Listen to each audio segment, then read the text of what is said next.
So, Mrs. Beaver, what if I want to find some unit rates and I forgot how to do that? Well, let's look at this ad because unit rates are super helpful when you're out shopping. So up in the top, I see that this store, I think it was Shopko, the ad that I got from, has Folgers, and it's for $7.99 this week. It's on sale. Wow. And so I want to figure out, well, how much does that cost per ounce? So I'm going to look at this ad super carefully, and I'm going to look right here and say, oh, I'm guessing that the $7.99 is probably for the 22.6 ounce thing. So I'm going to say, okay, $7.99, that's for 22.6 ounces. How do I figure out what that is? How do I figure out what that is per ounce? Well, when I want to do a unit rate, I just divide. So instead of having 4 here, I'm really going to do divide.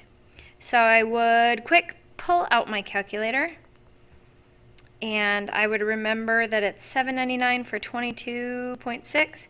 So $7.99 divided by 22.6 ounces gives me 0.35354.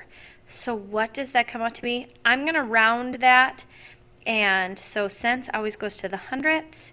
So I'm going to say, hey, I'm thinking that is about 35 cents per ounce. So I can write that a couple of ways. I can write it as 0.35 with the dollar sign, and that's per ounce. Or for money, you could write it as 35 cents per ounce. These two things mean the same. These two mean the same. It's just a different way of writing it. So there's how I find a unit rate for that.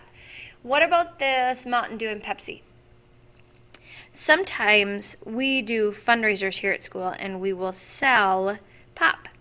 And so if I'm going to sell some pop, how much could I sell it for? Well, usually we'll do it for like 50 cents or $1, kind of depending. And so let's look at it.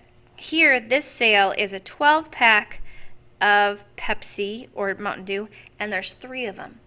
3 of them for $10.98. So in order to find how much I'm paying per pack, I would just do my $10.98, and I would cut that into 3. So I divide that by 3 to get my per pack rating. So let's see if I can go to the side, and oh darn, what was it? It was $10.98. So $10.98.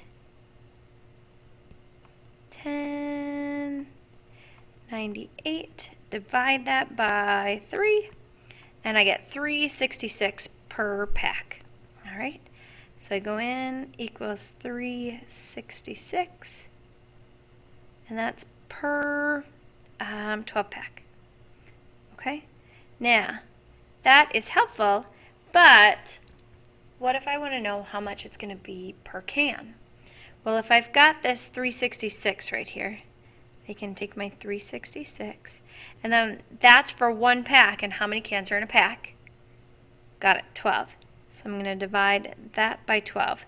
So I'm going to go back over into my calculator, 366 divided by 12, and that gives me about 30.5 cents per can. So let's see, 0.305 per can. Now, is that really how you'd write it? Probably not. What would we do 0.305? Yeah, I think that I would make my final answer to be 31 cents per can. So if you sold it for 50 cents a can, you would make some profit. If you sold it for $1 per can, you'd make a bunch more profit. So unit rate, super important when you're buying stuff, and that's how you find it. You just divide out. Have a great day.